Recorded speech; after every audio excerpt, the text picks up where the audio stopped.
It is my pleasure to introduce our special guest. So I just have a real quick blurb.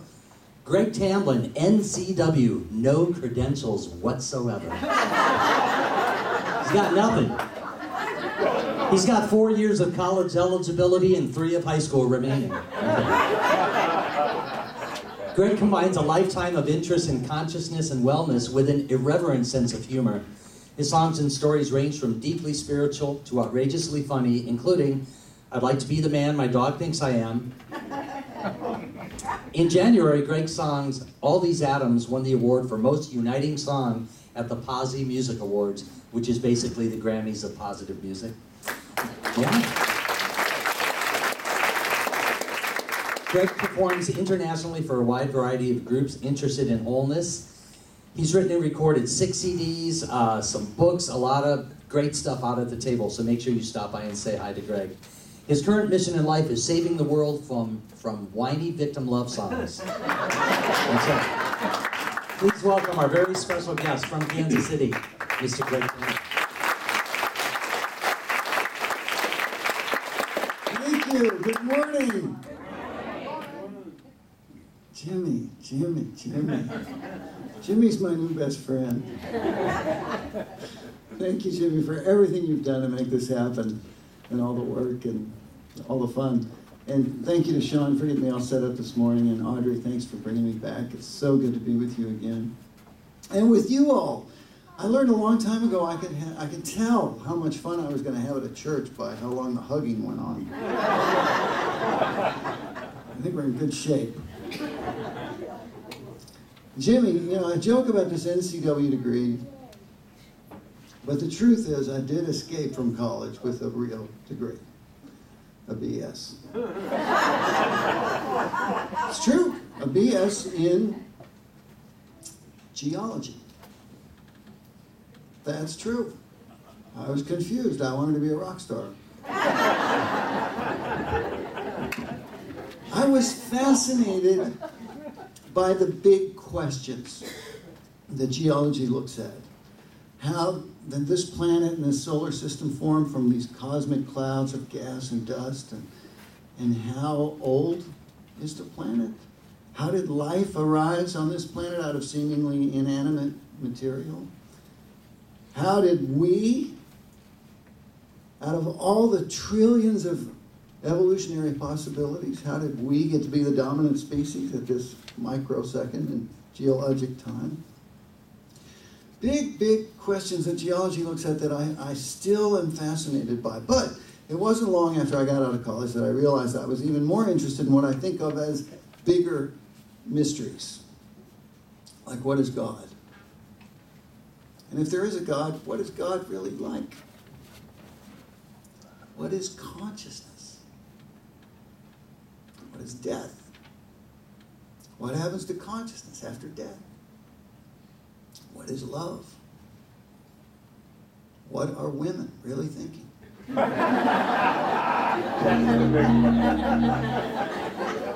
Big mysteries. Big mysteries. So I thought it would be fun this morning to have some fun with some of these and give you what I feel like is the most helpful attitude for me, the healthiest attitude for me when confronted with maybe unanswerable questions. So to start, I think we should start with God, because God is really the big mystery. If you accept that there is a God, the next logical question is, well, what is God like? And throughout history, you've noticed people have tried to tell us what God is like, whether they knew or not. They thought they knew, and a lot of people have tried to tell us what God is like. But what's interesting to me is that it seems like our concept of God changes as we change, as we grow and evolve. What we think about God tends to grow and evolve. But let me check that out.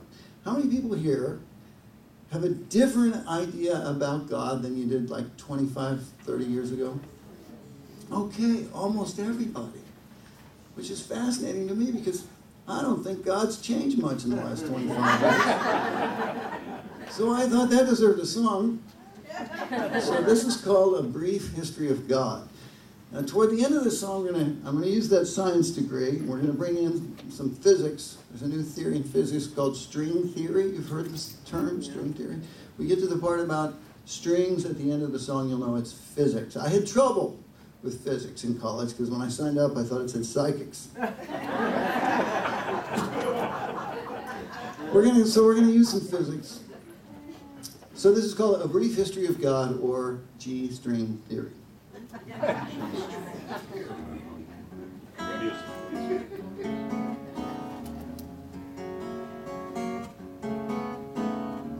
In the beginning there was lots of competition, goddesses and gods of every disposition, from merciful to mean, from laid back to hyper, and little baby gods that flew around in diapers. Animals, pranksters, destroyers, creators, flute players, nymphs and satyrs. So many gods it was hard to keep them sorted. God had multiple personality disorder.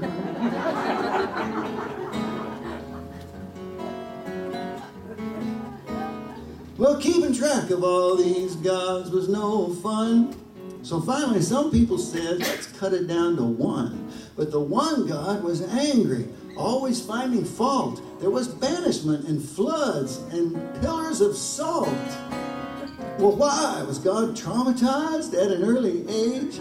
Standing too close to the Big Bang? Is it nature or nurture or Satan's little goblins? God had anger, management problem.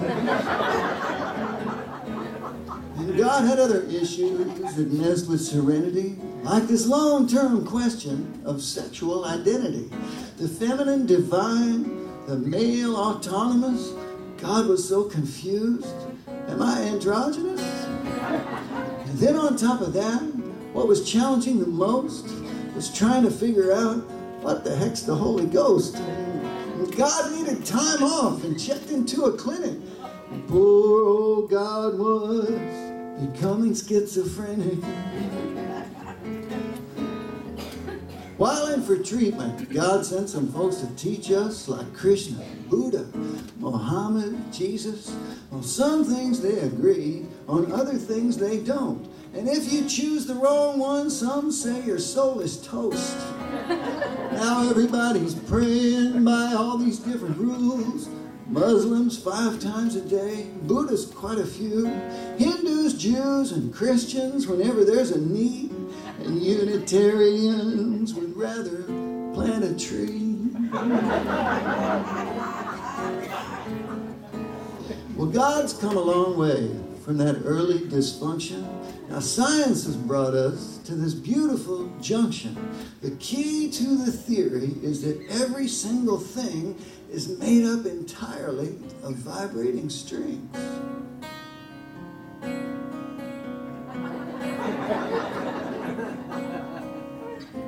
Well, this is what musicians have known all along.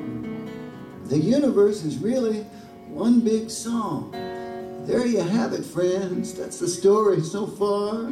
We're all just musical strings in God's big guitar.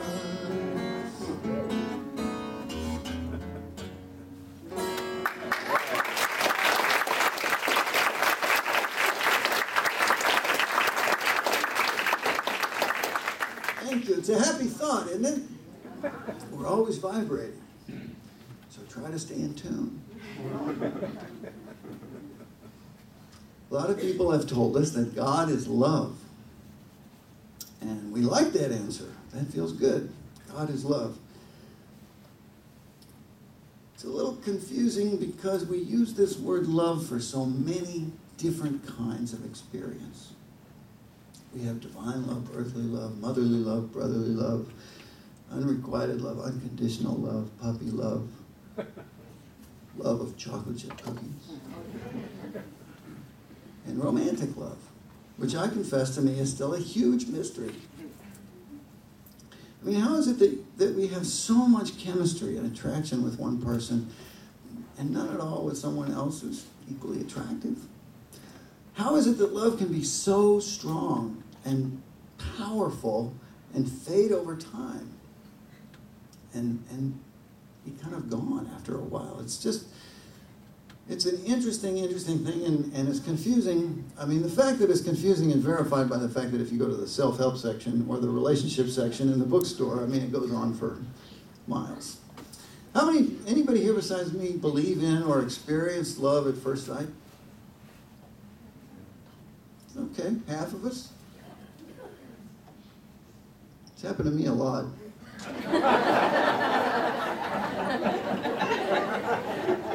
Usually goes something like this.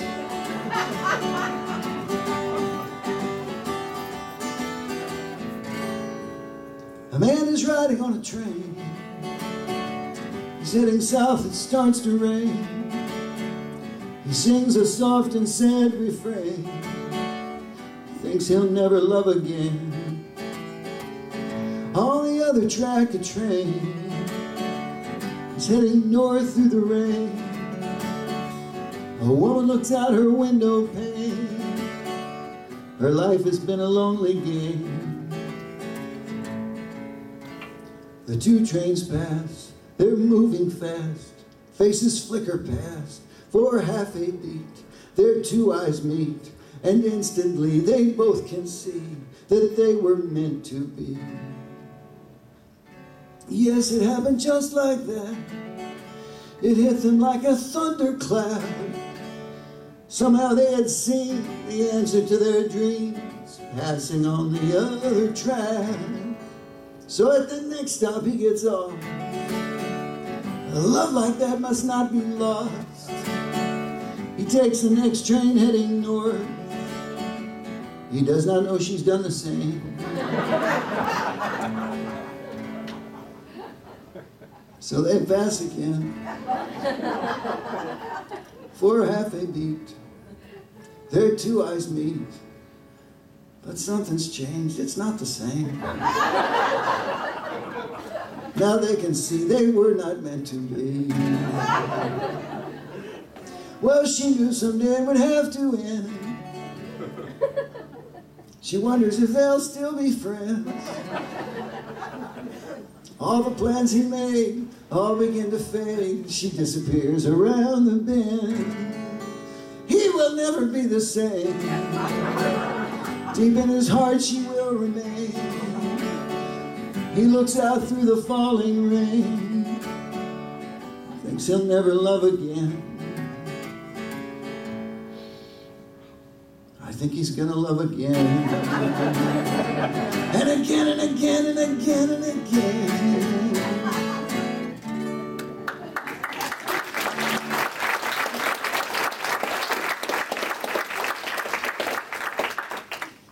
Linda Berry, the writer Linda Berry, said, "Love is an exploding cigar we willingly smoke." Of course we do. What feels better than love? But I think we should at least do what the Greeks did, and have a word for divine love, agape, and then eros, romantic love. I think we should at least divide it up that much. Love is a word we use for so many things. I love music. I love music. I love this guitar. Before I had this guitar, I had another guitar. I love that guitar. My other guitar actually was really beautiful. It was made out of maple. So it had this blonde finish. It was bigger than this. And as musicians, we get very attached to our instruments. I'd had this guitar for a long time, been through a lot of stuff with it, and I loved it. And as much as I loved that guitar, I started having this thought that I wanted a different guitar. I wanted a guitar that finger-picked more easily, that sounded a little different, and a couple other things. And that this desire grew pretty strong, actually. I thought about it a lot. But as much as I thought about it, as much as I wanted another guitar, I wasn't doing anything about it. I was just thinking about it. Partly because the experience of shopping for guitars is never something I've enjoyed. It's hard for me to find one I like. And also because most music stores, guitar stores, are staffed by what we could call young rock musicians. And this is not a knock on young rock musicians, because I used to be one, but tell me if in your mind these two things go together. Young rock musicians, great customer service. Not always. So I'm putting it off. I'm not doing anything until fate intervenes in the Honolulu airport in the form of this woman I will affectionately call Attila, the gate agent. I know we've all met Attila at one time or another, but I was walking up to the gate counter with my guitar in my soft case. It's called a gig bag. It's nice and light. It's over your shoulder. And in the airplane, you can put it overhead or you can hang it in the closet. Every week, I'm doing this for years and years and years. So here I'm walking up to the gate counter in Honolulu, and she sees me. And I'm like 15 feet away from her, and she points at me as I'm coming up, and she says in a loud voice, "That is not going on the plane with you." I thought, what? I just kind of did a right turn, and I thought, that was weird. She doesn't understand that I'm a professional musician. She just needs to know that. So I go up and I give her a big smile and I say, "Hey, you know what? I'm a professional musician. I fly your airline every week and I've got this expensive guitar here and I really need to get on the..." And she interrupts me. She says, "I don't think you heard me. That is not going on the plane with you." And she walks off. So I thought, oh, this is going to be harder than I thought. So I thought about it for a while, and I thought, well, she must be worried about the load. So I go back up to her, and I say, "Hey, you know what? You're probably worried about the load. How about this? How about we let everybody else on the plane, and I'll get on last, and we'll see if there's room." I knew there'd be room. And she said, "No." She said, "I've already told you twice. That's not going on the plane with you. Now stop bothering me." And she walks away. Now I'm really worried because the plane is boarding. People are getting on, and I can't check my guitar in this flimsy case. So finally I just resort to begging. I go up to her and I just start pleading, could you just try to work with me? Is there something we could do? Please, just let me try to get it on somewhere. And she looks at me and says, "You have two choices. You can check it or you can leave it here, but it's not going with you." And I could tell she meant it. So I said, "Okay, here it is. I'm giving it to you, but please ask the baggage people to put it somewhere safe. Because it's so easy to hurt it in this little case." And she just took it and walked off. So I get on the plane, and it turns out I'm in the front row of coach in that bulkhead seat, and I'm sitting across from the little jump seat. There's a flight attendant sitting there, and the plane is taking forever to taxi, so we start talking. And I tell her the whole story of Attila, and she listens. To her credit, she listens, and when I'm finished, she can't believe it. She's appalled, and she apologizes for the airline. She says, "You know what, this is crazy, and I hope you won't hold it against us because we're not all like this. This never should have happened. There's plenty of room on the plane. The closets are all empty. I don't know why she did it, but please accept my apology for our airline." And then she got up to go to work, and I felt better, and I thought that was the end of it, but she evidently told all the other flight attendants, because when we got to San Francisco and it was time to get off the plane, I'm walking, they're all lined up there, all 7 flight attendants, and I'm walking by them and they say, hey, here's your guitar, they brought it up. I said, "Oh, great, let's look at it." And I unzipped the case and opened it, and it's splinters. It's just wrecked. It's like the baggage guys thought they were, the Who or something. So it's not going to be played again, and I felt horrible, and the flight attendants felt horrible, and 3 of them marched me down to baggage service, and they said, "Look, this guy got a bad deal, and we think you should make it right. And here's our names. We'll vouch for this." And then they left, because it was midnight. They had to go to work in the morning. So here I am, it's midnight, I'm in the bowels of the San Francisco airport. There's nobody around anywhere except across the counter this girl who looks about 12. And she looks up at me with a sweet face, and she says, "I can't help you. I'm only 18. I work here, but I don't have any authority. You can come back in the morning, and the manager will be here at 9 o'clock. But I have to tell you, We have a company policy. It's firm, it's strict. We never compensate for musical instruments. We don't make any exceptions. You should know that if you want to come back. But you can come back and the manager will be here. So I believed her and I left and I went to where I was spending the night. And you know how when you're just really upset, how hard it is to sleep. My feelings for Attila were not something I could share with you outside of group therapy. But I could not sleep. I was so angry, so frustrated, and I got up in the morning exhausted from all that anger. And I'm driving out to the airport, and I felt so bad. And finally I just prayed, and I just said, God, I don't care what happens. I am letting go of this whole thing. It's gone. I just want to be calm. Please just help me be calm. And it worked. By the time I got to the airport, I was calm. I felt fine. I went in. The manager was there. We sat down. I had the names of everybody. She listened to the whole story and didn't say anything. And then she said, wait a minute, and disappeared and came back 15 minutes later with this other woman who turned out to be a supremely higher manager. And they sat down and they said, look, we have a company policy and we don't compensate for musical instruments. I said, yep, I heard that. And they said, well, we've talked it over, and we think we need to buy you a new guitar. I said, really? And she said, yep, just go find one you like and we'll pay for it.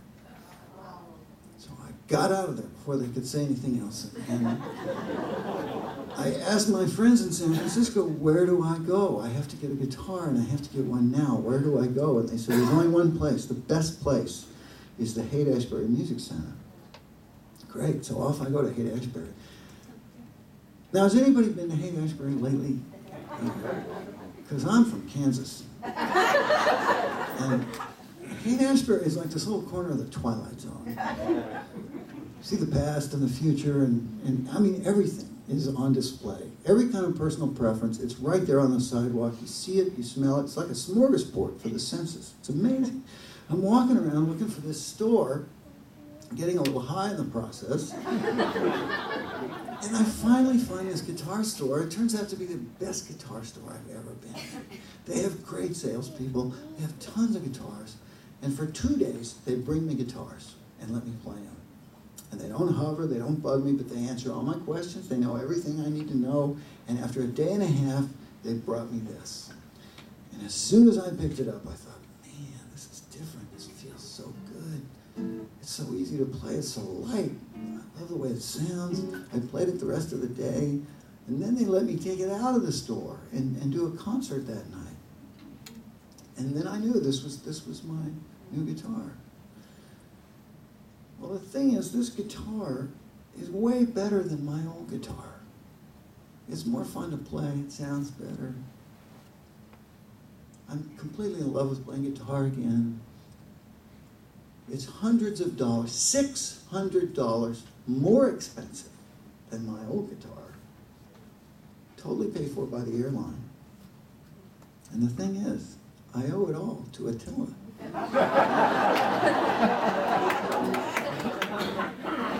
The gate agent. You never know who's going to turn out to be an angel in your life. They might not look like it at first. You might not know for a while. What happens to me when events like this happen is it makes me feel like we must all be connected in ways we don't understand. It seems like that. There's a lot going on that we don't understand. It's a big mystery. And when I think about it, it fills me with a sense of awe. It fills me with a sense of wonder. That I can't possibly ever understand that. See, if the mystics are right, if God is everything, if everything is God, then everything is part of everything else. Everything is connected. How could we possibly ever understand that? So it fills me with a sense of wonder, and I think wonder is the key word, because what the best mystics and what the best scientists have in common is a sense of wonder. at the workings of the universe. And what the best of those have in common, the ones we remember as our teachers, is a sense of humor. A sense of wonder and a sense of humor. So that's what gets me through. That's what I feel is the best way to approach a big question that you may never get to answer. Have fun with it and be in awe. There's a German theologian I like, Karl Rahner. He said there are two kinds of people in the world. People who need certainty and people who seek understanding. And I would submit to you, suggest to you that it's better to be a seeker of understanding.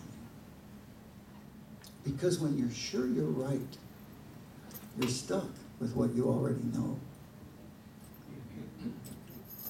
Does that make sense? When you're sure you're right, you're stuck with what you already know. Well, there's some more mysteries. You know, we talked about consciousness, death, what women are thinking. We don't have time to go, but we will tonight. We'll have a lot of fun with those and some more things tonight. So I hope you'll come back this evening at 7, right? 7? Doors at 6:30. Doors at Concert at 7. Thank you. But I want to take these thoughts into meditation. And to go into meditation, I want to use this beautiful little chant. We did this last time I was here, and it went over really well. So I want to do it again. This is a great, beautiful, powerful little piece of music by Michael Stillwater. It's not mine. And it's a two-part chant. We have a low part for the men. We have a high part for the ladies. We sing them together at the same time, and magic happens. So let me teach it to you quickly, and then I'll show you how we're going to use it. Okay, the low part first. 4 lines. They're almost identical, very simple. I am one with the heart of the mother. I am one with the heart of love. I am one with the heart of the Father. I am one with God. Mother, love, Father, God, that order. How many people know this? Okay, a bunch of us. Okay, so help me teach it to the rest of us. Here we go. I am one with the heart of the mother. I am one with the heart of love. I am one with the heart of the Father. I am one with God. So that's it. Mother, love, Father, God. Let's all try it. Everybody, here we go. I am one with the heart of the mother. I am one with the heart of God. Louder. I am one with the heart of the Father. I am one with God. Then we rest for one bar and then again. I am one with the heart of the mother. Come on, louder. With the heart of God. Good. I am one with the heart of the Father. I am one with God. Okay, beautiful. That's it. That's the low part.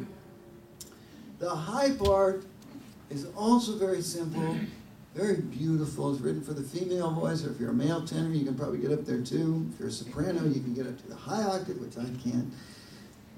It's just Ave Maria, and then a Greek phrase you've probably heard, Kyrie eleison, means carry. It means Lord have mercy. Kyrie eleison, Lord have mercy. And if you can't remember that, just think carry a laser with an accent. So, this is how it sings, and if you know this, help me teach it to the rest of us. 2, 3. Ave Maria. Yes.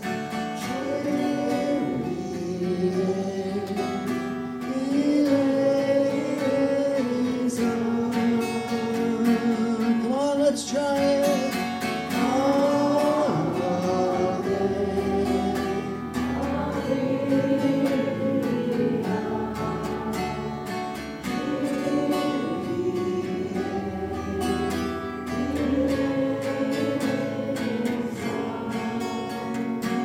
Let's do it again. Ave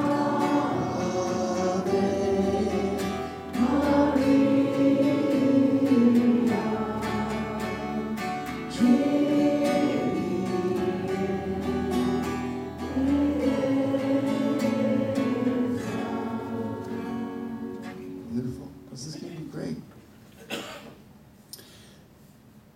going to start with the low part. All the men helpers. We're going to lock that in. Then we're going to bring in the Aves. We'll just do this a few times. We'll get quiet with it, and we'll go into meditation. And I have a couple of verses from the German poet Rilke that I'd like to share.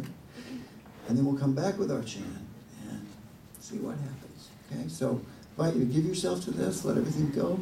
Be comfortable. As Mel Brooks would say, now thyself. Just be here. And see what happens. Okay? So men, I need all of you. We're outnumbered. I am one with the heart of the mother, love, Father, God. 1, 2, 3. I am one with the heart of the mother. I am one with the heart of love. I am one with the heart of the Father. I am one with God. Again, just the men in low part. I am one with the heart of the mother. I am one with the heart of love. I am one with the heart of the Father. I am one with God. Okay, keep it going, men, ladies.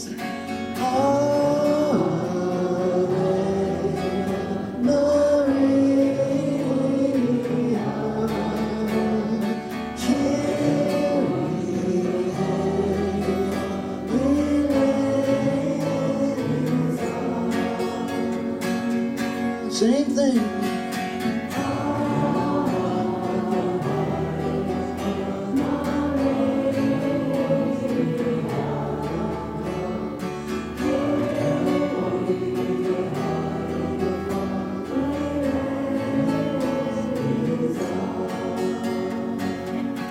Again.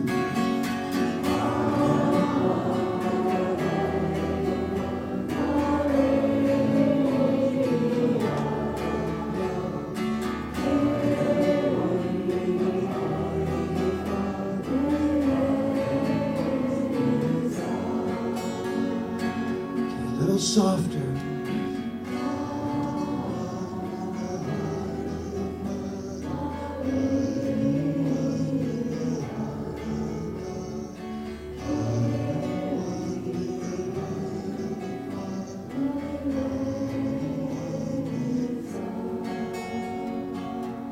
Very soft.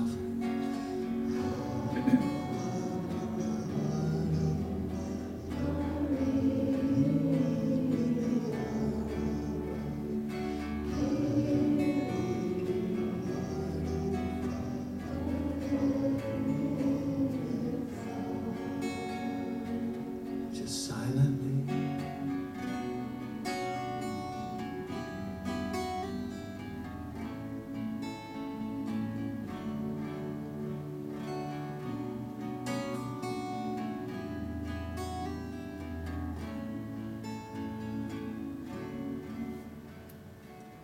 Be patient toward all that is unsolved in your heart. And try to love the questions themselves.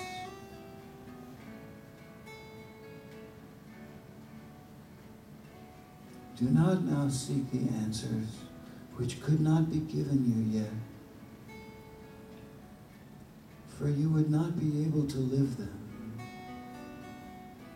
And the point is to live everything.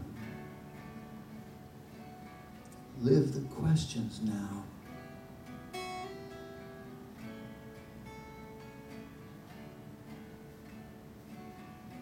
You must give birth to your images. They are the future, waiting to be born. Fear not the strangeness that you feel. The future must enter you long before it happens.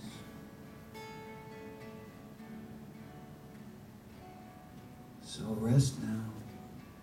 Just rest.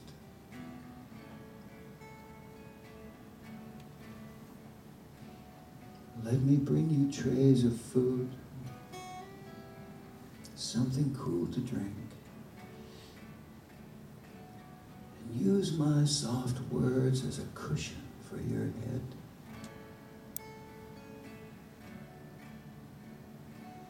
For this is the hardest work that you will ever do. This separation from God is the hardest work you will ever do.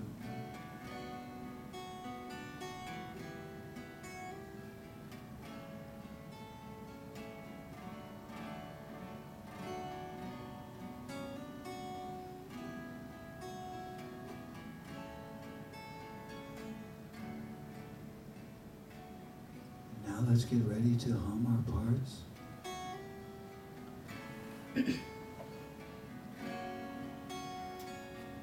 Together.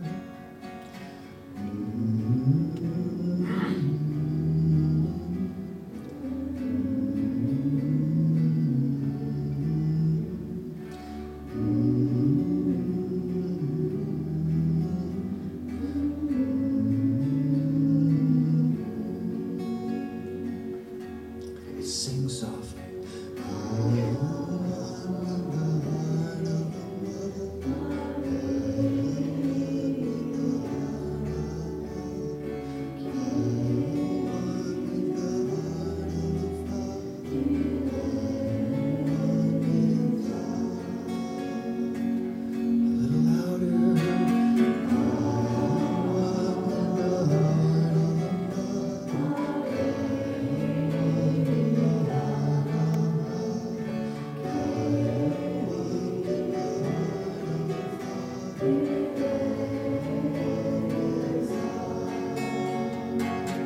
Full voice now.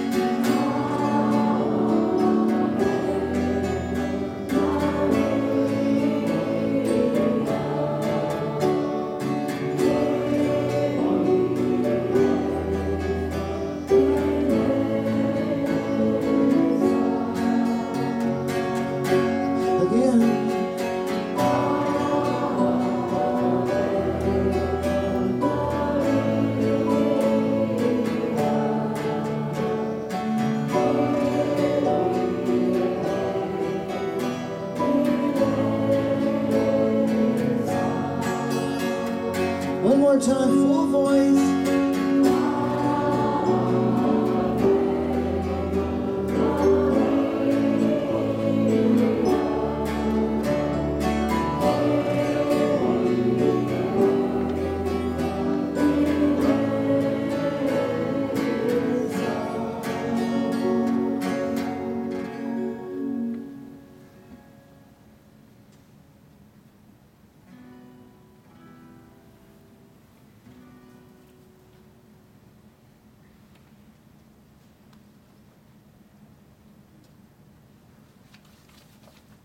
Beautiful, beautiful. Thank you so much for singing. I think this would be a good place to just stay in for a minute. Feeling connected and breathing in the presence of Spirit. We created so powerfully there. And in this place, maybe share our offerings, and then I can finish up with one more song while we're doing that. So thank you for your attention. And Audrey, are you coming up? Or, okay, Audrey's coming up.